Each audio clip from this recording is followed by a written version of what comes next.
All right, well, good morning or good afternoon, whenever you are watching this, either live or the replay. I am Rachel. For those of you who don't know, I own Enjoy, so where we try to put fun back into working out and feeling healthy. So, really, this group of women online supporting each other to be healthy. I also own another group that I just started called the Joy Project. That is for anyone, and we are just here trying to spread a little more joy online and in real life. So we will be having some in real life events coming this fall. So I will plop those links for both Enjoy and the Joy Project in the notes at the end. But I just kind of want to get to the main event here because we are blessed to have Dr. Zach come and talk to us about how to take care of our bodies. I'm assuming so that we can then work hard in the gym when we want to go. So I'm gonna just hand it over to Zach and have him introduce himself, and then I'll let you take it away. Awesome. Awesome. So thank you to Coach Rachel for having me by. I really appreciate the opportunity to get to speak in front of people all the time and especially get to speak with different groups of people than maybe outside of people that I normally talk to, right? So just want to give some good information to you guys, and hopefully if you can take one or two things out of today's presentation, perfect. So what we're going to be talking about today is the other 23 hours is what I title it, basically meaning what are we doing outside of that time in the gym? Because, we live busy lives. We have a million things, you see on TV, all the athletes that have their 10-hour morning routines and 10-hour cool down routines and all these things. And it's like, well, a normal person has a job and works and has kids. So what can we actually do that's actually the most effective, gives us the best bang for our buck, and allows us to kind of keep pushing the ball forward? So without further ado, I will just get into it here. So who am I? So I am a doctor of chiropractic by trade. And I used to play lots of different sports, mainly playing college football near the end of my career, and had lots of injuries myself. I dealt with, some shoulder injuries to be the main ones, but little things here and there. And that kind of led me through not only my sports career, but also my academic career. I studied kinesiology during sports and then eventually getting my doctorate in chiro, actually moving to Minnesota when I did that. So the biggest thing that I like working with people now is people like you. It doesn't have to be college athletes, could be everyday, day-to-day athletes, people that are in the gym. If you're in the gym, you're working hard, that's who I want to work with. And basically my goal is to keep us doing what we want to do, right? We all are going to have things that set us back and put us back. But what are some realistic things that we can do to actually keep ourselves moving forward? Because, the biggest thing in a situation in all of life is just consistency. So how can we stay consistent? Mm-hmm. And why the other 23 hours matter outside the gym? Because of just that, right? I put here, workouts are the spark, but the recovery is actually how recovery. Worded differently, you know, workouts actually make us worse. They beat us up. The recovery is what actually makes us better to allow us to get back to that next workout and then repeat the cycle all over again, right? And then, especially as it pertains to this group, is as we continue to age, things change, right? I don't have to tell anybody in particular that, we're not the same when we're 20 as we are now when we're in our 40s, right? And so how does that look differently than maybe what it would be when we were younger? Because, I've seen many of people, when you're 21, you can go party all weekend and work out all week and do whatever and you're fine. So that's not realistic. So the first thing that we really want to focus in on here is our sleep. Now, the biggest reason for that is that a lot of our hormone recovery happens in sleep, and especially with our muscle recovery here as well. So, if we're looking for a good night's sleep, we've got to at least be hitting that 7 hour mark and then upwards to 9 hours. Now, actually, anything past that, we kind of see a point of diminishing returns. And as we already talked about, we're already busy. So, let's maybe try to keep those 12-hour sleep ins to a minimum. But 60 to 70% of our muscle recovery improves during sleep. And then one night of poor sleep actually decreases our insulin sensitivity, which is going to affect how the food interacts that we Mm. eat. So that can change those big cravings or those big crashes after meals and keeps us a little bit more in the midline.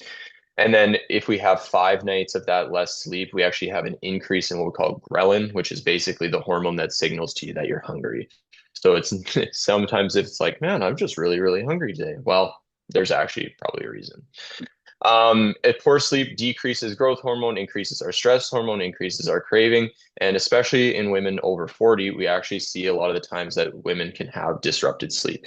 Things like night sweats, things like stress, things like caffeine to get throughout the day. Those then start to pile up until all of a sudden, it's not Monday that we're having these issues, and all of a sudden it's like, oh, thank God it's Friday, just so I can sleep, and then repeat the cycle all over again, right? So sleep is going to be a big one. Now, what can you actually do to improve your sleep? These are some simple ones that you can just actionable items, put it in your day to day right now. Consistent bedtime, wake time, right? I know with young kids, not always the case, but especially as we get into more routine, then we want to have that consistent bedtime, consistent get up time, because the reason for that is that our body runs on a 24-hour clock. And if all of a sudden we're waking up at 5:30 and then we're waking up at 7 and then we're waking up at 6, it makes it a little bit more difficult for our body to regulate and get into a bit of a rhythm. So if we have bad sleep schedules, then our sleep is not going to be as good. We're going to have more fatigue throughout the day, and we actually have an increased risk of metabolic disease. So just like straight away, it's like, okay, let's just fix this first and foremost. Second one, cool, dark rooms. A cool room between 19, 20, or 18 and 19, or 65 and 67 for your Americans. That improves how quickly we can get to sleep and how good our sleep is throughout the night. And especially when we're in the dark, that's when our melatonin production comes up, which is the helps us fall asleep and stay asleep. So something that we want to focus on as well. Caffeine after 2 p.m. So the half-life of caffeine is about 5 and 6 hours. So if you're having that coffee at 3, 4 p.m. and we're trying to get to bed at 10, you can start to see how the math gets a little bit funky there. So try and keep it noon, 2 o'clock, maybe at the latest, depending on your bedtime, but really try and get that caffeine early in the morning and then taper it off throughout the day. And then a little bit of a wind down routine. Now, this, contrary to popular belief, doesn't have to be like 7 hours long, but having like a little bit of a step-by-step thing where we're getting away from our phone. Maybe we read a couple pages of a book. Maybe we lay down, do some deep breathing exercises, really whatever it is, whatever you like doing, great. It's something that just can kind of slow us down. I know a lot of times we have this tendency to scroll on our phone, and then myself personally, it's like, oh, I have to do this tomorrow and that tomorrow and this tomorrow and that tomorrow. It's like, let's maybe write down all on a piece of paper and then just tackle it tomorrow. Right? It can be just as simple as that. Um, Number two is protein and nutrition. So nutrition obviously is a big thing, but there's some things within that we can really like hyper focus in on so that it keeps things simple.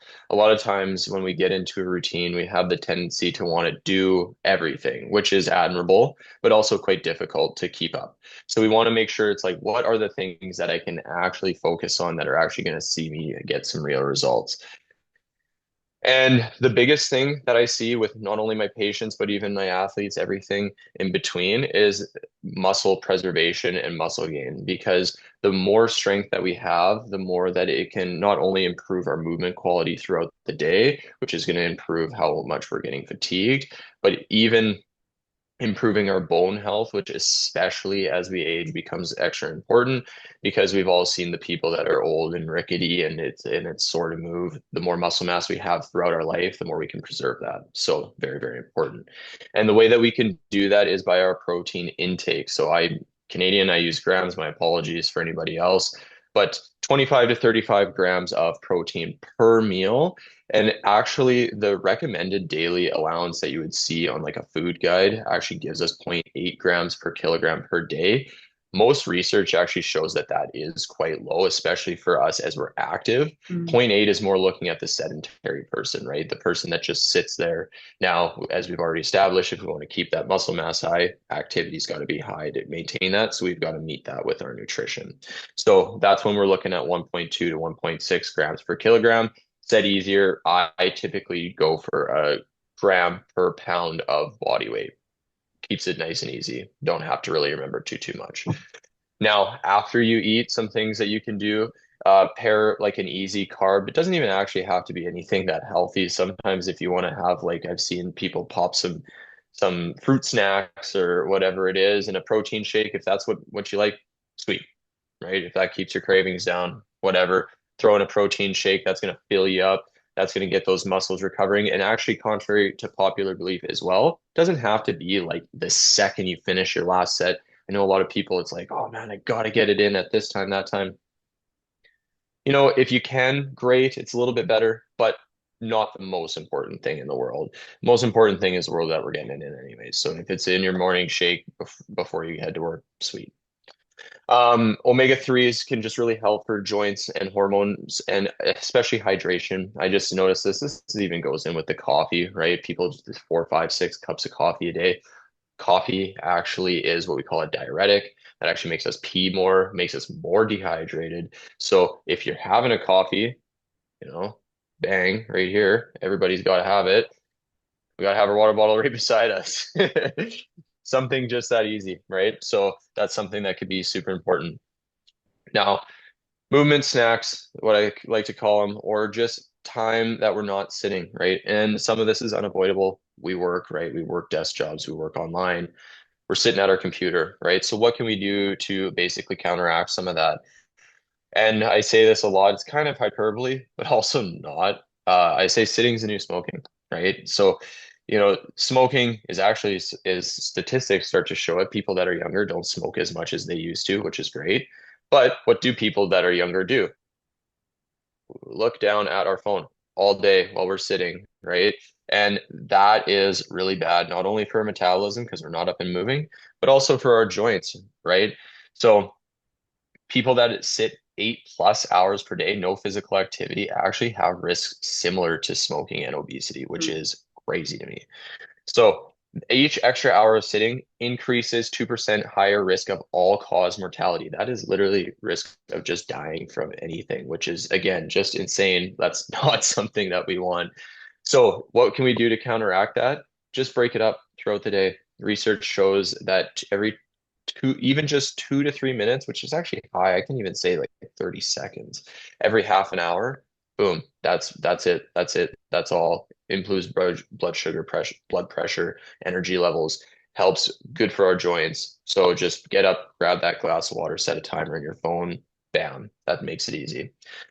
Um, Extra things that you can do is after you have a meal, go walk around. That improves insulin sensitivity, gets kind of things moving. Also feels kind of nice, right? Have the turkey dinner at Thanksgiving. We lay on the couch for 8 hours.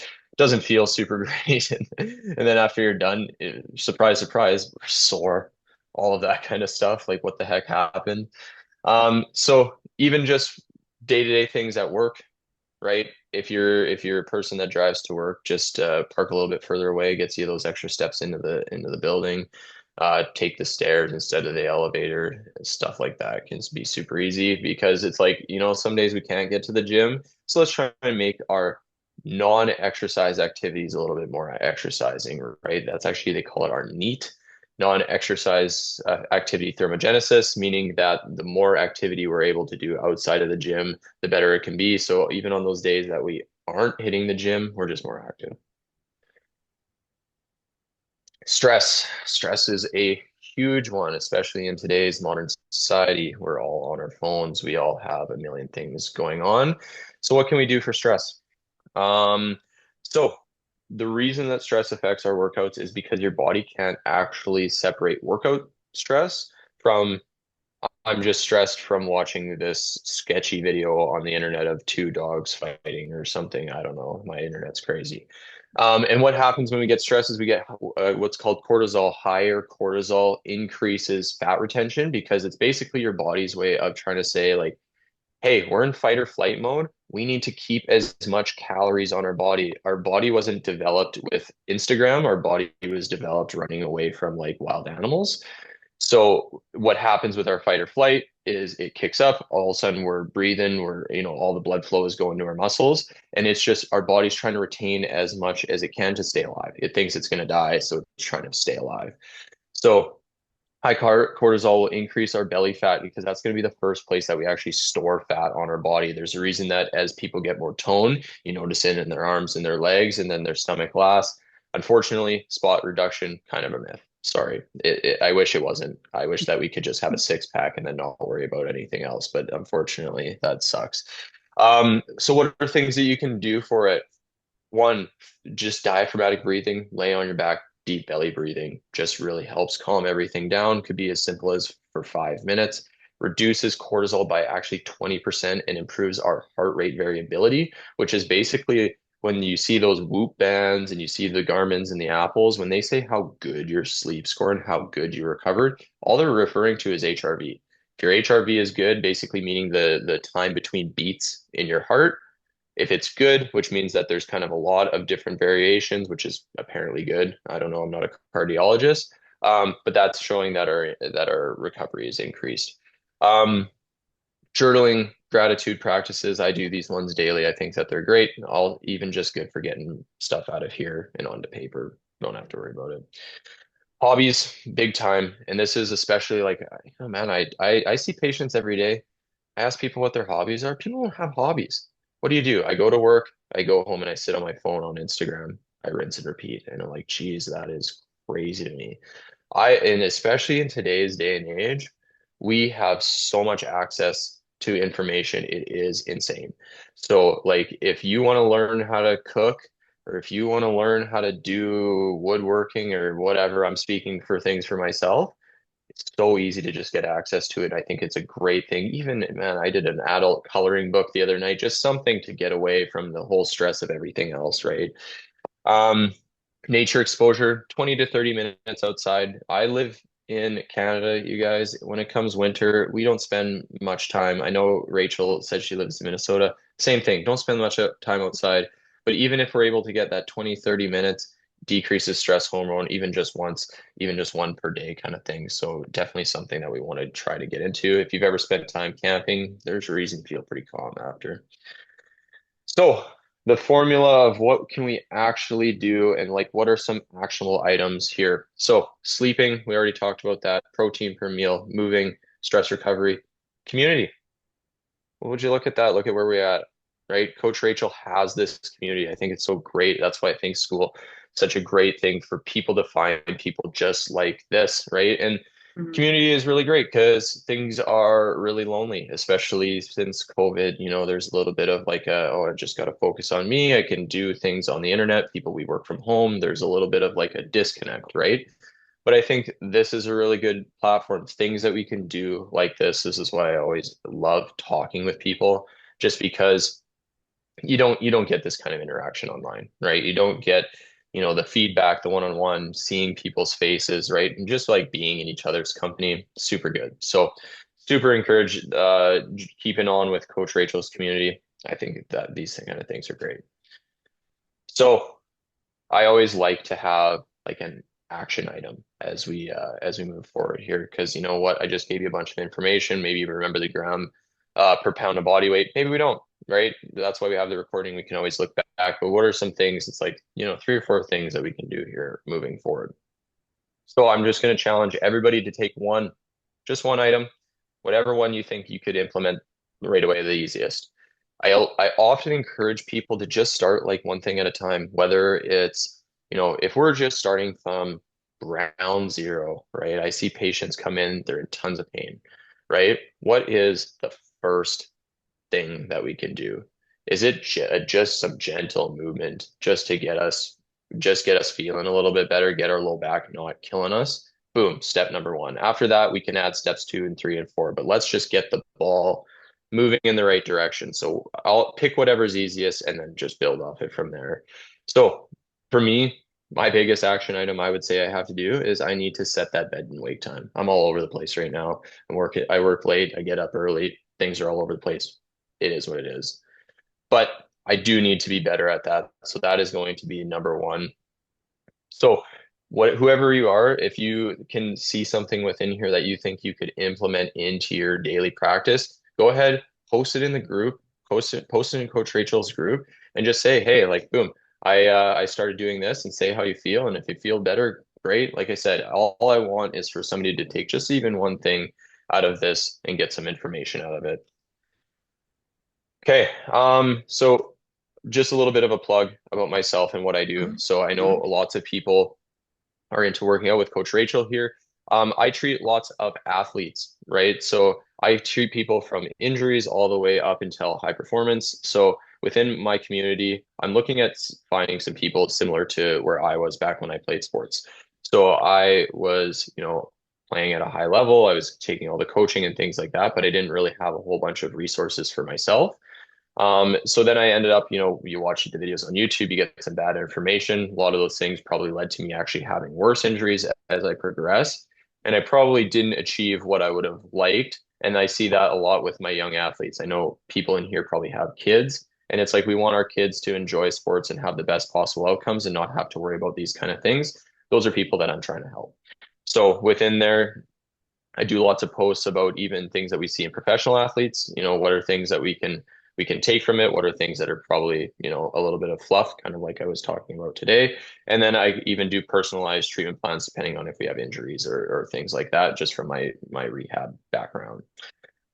And then one of my offers for today. So currently my community is free. It's not going to stay that way forever. So while I'm continuing to build out the classroom section and all of those things, you will get access right now, and you'll keep that free access for lifetime, which I really think is great value. I charge quite a bit to do treatment in person. I charge quite a bit to do some of these exercise routines with some of my rehab clients. So take advantage of it if you want, but at the same time, no pressure on that end. And I will throw in a free mobility routine, and I'll make it and send it out to Coach Rachel if anybody needs it. So then that's Awesome. always there for you. Um, Awesome. but And that Matt, so is they can join, everything it's, what was it, RX? I'll make sure they have the invite link too, overtime. because that's a school community, right? Yes, Okay, absolutely. Yeah, cool. absolutely. Yeah. And overtime RX, like I said, so if you just go ahead and join right now, everything is going to be free. And then eventually when I switch everything over to paid, you already have access to it for free. So I think that it's a really good thing there. But I will also send you out like that mobility routine, just something that people can throw in. And even if you wanted to include it with your own workouts, and then we can roll from there. Awesome. I do have, and I don't know if Carisha, if you have any questions too, but I do have a couple of questions. One, what are your thoughts on the weighted vests that everybody is telling And us, using them in which if we're over contests? 40, we should wear the weighted vest while we're walking? Yeah. Okay. Yeah, it's a good tool to have, and I think if implemented correctly, it can be a great tool to use. Now, it would depend, I guess, where we're putting it, right? Like if we're using it for while we are on like the treadmill, for example, before a workout or something like that, or just on like our cardio days, I think that's really good. Now, the only thing I would say is I guess it would depend on why. So like if we're doing a walk and we've noticed that our heart rate isn't getting up high enough and we're not getting enough of that like cardio effect that we are getting from the walk, then yeah, it would be something good to use if we don't want to walk on an incline, or even in conjunction if, people are crazy fit. I don't know how crazy fit some people can get. But they're basically just a way to add challenge. And I think it can be good too if you're, say, doing things that are a little bit more body weight, right? As well, like if we're doing home workouts and things like that. Boom, you can strap that on and get a little bit more weight if, doing body weight exercises is a little bit easier than it should be as well. So yeah, I love it. Are there any precautions or anything that we should be thinking about? I mean, I love mine and I wear it all the time when I'm walking outside, but are there things that we should be thinking about when we're wearing them? Yeah. Yeah, I would say the biggest thing would be just to like if we're going out on long walks and it's not something that we're used to. I see this a little bit more. It was kind of along the lines of how I say people are very all or nothing, right? So it's like not Mhm. only am I going to go out for 10,000 steps a day, I'm going to go for 10,000 steps a day with a weighted vest while walking on my hands. And it's like, whoa, whoa, whoa, whoa, whoa. Right. Like I would love if we could be able to do that, but let's set the goal realistic. So that would be probably my biggest thing. It's like, if we're going out for these long walks and we're wearing a 20-pound weighted vest, it's like if we had just gained 20 pounds, that's, significant. Our legs aren't used to that. Our nervous system isn't used to that. Our cardio system isn't used to that. So we're just gonna start to get tired. And then I would just be worried about like trips and falls, especially in the winter, if you live somewhere with Yeah. snow, for God forbid, those kind of things, not ideal. Okay. No, that's super helpful because I do like mine, but I also probably just way more careful. I don't think I would wear it in the winter in Minnesota, but in the summer, in the summer walking around, it feels a little bit better. And then I have one other question, and now I don't know, appreciate if you have any questions. I had one other thing. I was like, oh, stretching, like stretching, foam rolling. Is it a everyday thing that we're supposed to be doing? Is it I can go to yoga twice a week and I'm fine? Like, what is that? What should I be doing to take care of my body? Yeah, good question. Stretching, it would depend on the time that we're using it. That's going to be first and foremost. If we're doing it pre-workout, then we're going to be doing a short stretching routine, down regulates our nervous system, gets our muscles more ready to work out. We're doing it more so for tissue change, which, like my hip is tight. Mm-hmm. Then we're looking at something in a more prolonged fashion around the course of 2 to 3 minutes at a time, 2 minutes at least, up to 5 minutes per stretch. So we can already see how that can be very like time intensive. So that's Mm-hmm. why I don't often recommend like a daily routine. Like, if you have an hour to go to the gym and then another 30 minutes to do a daily routine, sweet. If you don't, then we're looking at something more like what you were talking about there, going to yoga once or twice a week, something like that. I'm a huge advocate for Pilates, which is not necessarily stretching, but it's definitely like it involves a lot of stability components, which Mm-hmm. especially when we have like um limited time, it's like let's do something that's more stabilizing. It's getting our shoulder joints, stabilizing our body weight, lots of things that are kind of a little bit more low impact, which is what we want before we actually do anything. When I look at anything from like a rehab perspective, I look at mobility first, so our stretching routine, like you were saying. We move into stability, something like Pilates, and then we actually go into something like strength. So often Sure. people just want to go into that last one without having the first two. And the first two are important for the last one. But if we have these two for daily life, it can really help, right? So that would be where I would look at implementing something like that. Cool. Cool. That's helpful. And I can't think of anything else. No, this was great. I think this is going to be super helpful. Again, tell people where they can connect with you, or else I'll put the link in as well. But Overtime RX, right? This your school community. Are there other places where you're at that they can follow you too? Yeah, you can follow me on Instagram as well, Dr. Zach, Dr. Zach Rich or Dr. Zach Rich. I post lots of different rehab techniques and recovery techniques and things like that. Things like the foam rolling and stretching and those kind of things on there. And then honestly, I'm pretty active on school. So like reaching out to me, if you reach out to me directly, I'm usually pretty good at responding back. And if it's a question that I have the time and can answer without, seeing you in person or whatever, yeah, shoot me a text and I'll try my best to help you out. Perfect. Perfect. Well, again, thank you, thank you, thank you for coming. I will make sure in the replay to put all of the links so that you don't have to go searching for all of those links. But again, Dr. Zach, just I appreciate your time. And I know that people watching the replay will get a lot out of it. So, all Absolutely. Awesome. right. Thank you so much for having me. Thanks. Thank you. Thanks. You're very welcome.